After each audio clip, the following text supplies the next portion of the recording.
Yes, welcome to another edition of Just Time Live here in Nairobi City. And as we all been having these days, we've been having guests. Today we don't have anyone, so we're gonna have some serious topics today, and that is we're gonna look at what is trending, and that the trending one is America, Venezuela still, and the Greenland. That's what we're gonna look at. We're gonna dive into what has America learned from Afghanistan and Iraq that is trying to manage to elect its mistakes from the past.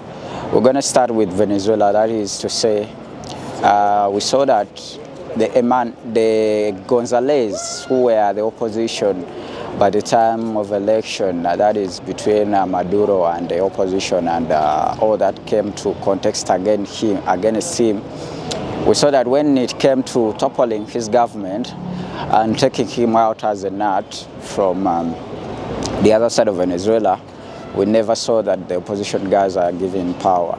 And we noticed that the second in command of Venezuela, that was the guy mostly who used to work with Maduro, was the one who was given power, and you could usually see betrayal in the face of those that we are hoping that as long as Maduro is leaving Venezuela, we're going to be given a chance to take over the government. Those are the ones that we are on the opposition. We should remember that even during the Guaido era, where we saw that there was an election and he was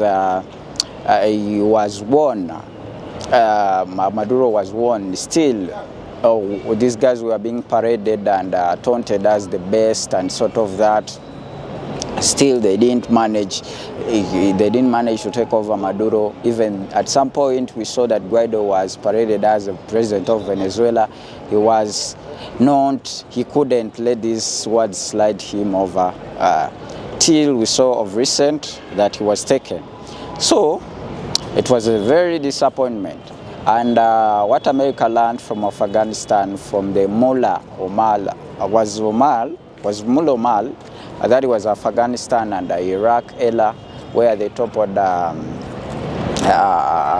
Saddam Hussein, and right now we're seeing that they saw that stability was better than just getting over, taking someone and giving power to the other guys. Those are the guys in opposition. So they learned that lesson, that you first keep the stability, leave the guys that are still in the government to work along with to heal the nation, keeping it together.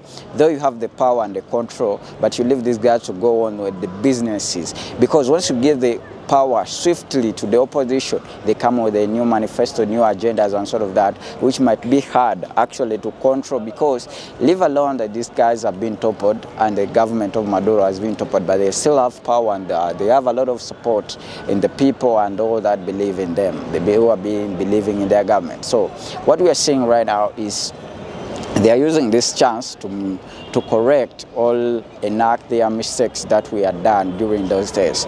So they are giving power to this still the government of Maduro. So what they are saying, we are seeing you try to run this government as smoothly as we wish. You know, that is what Trump is trying to tell them, that you should take this as a serious game. What we are saying is we need the oil, leave alone the drugs and sort of that, because the cases, the files show that the cases, remember Maduro's son, Maduro Jr., is also is a member of parliament in Venezuela. So what we are seeing is also on the case with his mother and his father, that is Maduro Sr. So they are saying, we are also seeing you guys, we have files on you, you should behave as we wish. Let's go on with the Scandinavia saga that is transpiring there. That is the Greenland plus the America. Remember that in Trump's first lap, he talked about purchasing Greenland, and the guys came out and said, no, we are not selling, we are not giving away our island.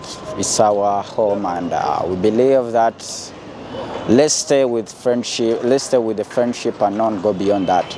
So what we saw is in this second lap, the guy came out and said, what we need is this island.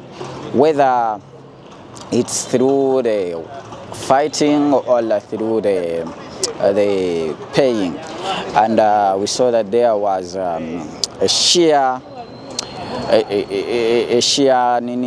there was a lot of chaos among these friendly countries and neighborhoods who were saying, no, though you are friends, but you're trying to go over what we call the sovereignty of Denmark. That is Denmark and Greenland. We can't tolerate that. That will be, actually Denmark came out and said, this, once you come in, this will be the end of us. This will be the end of NATO, and leave alone that, let's talk about the sovereignty. Well, literally, when we are talking about this, sovereignty, there is no country here, leave alone, we living in hegemonic era where we in the state of hegemony, we don't expect any country to be sovereign, literally, in the words of sovereign.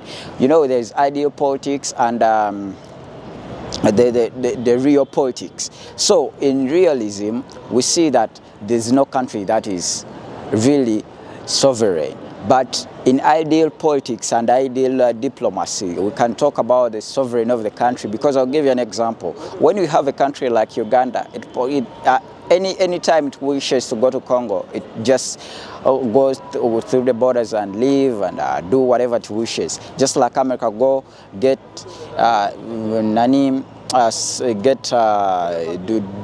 go to Venezuela, pick Maduro, take him.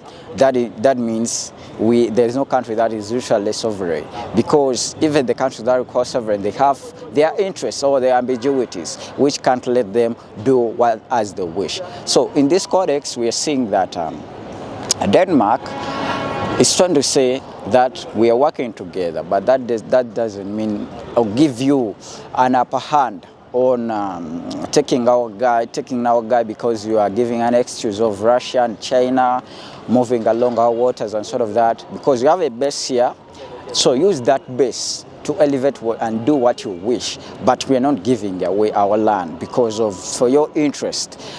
So Trump again brought in a proposal of paying and taking this island. They said no, so there is that scuffle. Another thing, let's go on. That's a developing story. We shall be highlighting about it in our more shows.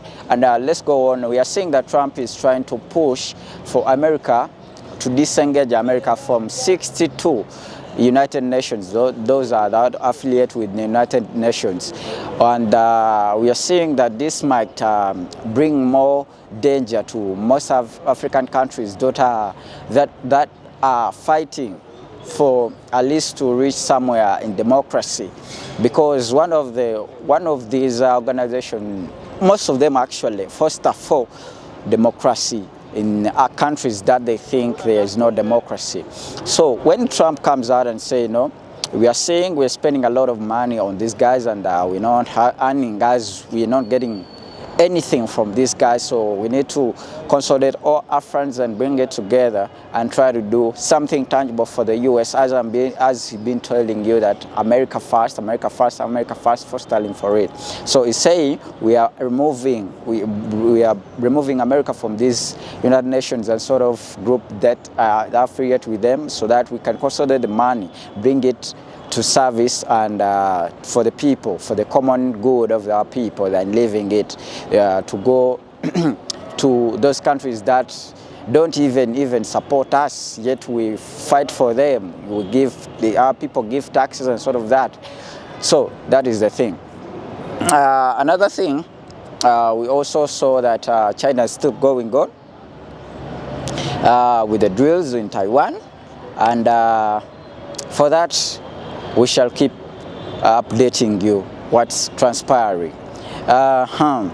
What else?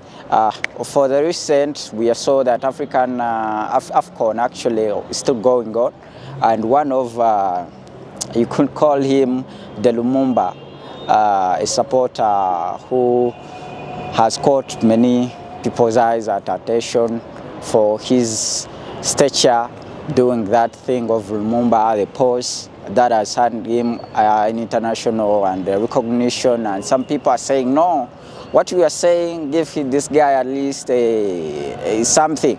So for the guys of Morocco, they decided, let this guy stay. We pay him at least around 2K or 4,000 for standing and doing that nani pose. The guy said, guess what the guy said? The guy said, no, I'm going back with my team. And I remember somewhere as I was reading, Bob Marley said some people are so poor that what they only have is money. So this came into a context. I brought this into a context of what transpired today, because this guy showed these guys that it's not only I wasn't doing this for money, I was just doing this for the heart of patriotism and the love we had, the embracing, what he taught us, that is Lumumba in particular.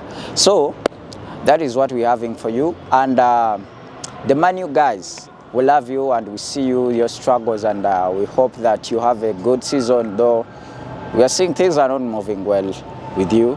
We hope that you get a new coach, and we heard that you are in talks with your previous guy. I like that guy, that is Oligan Shosha.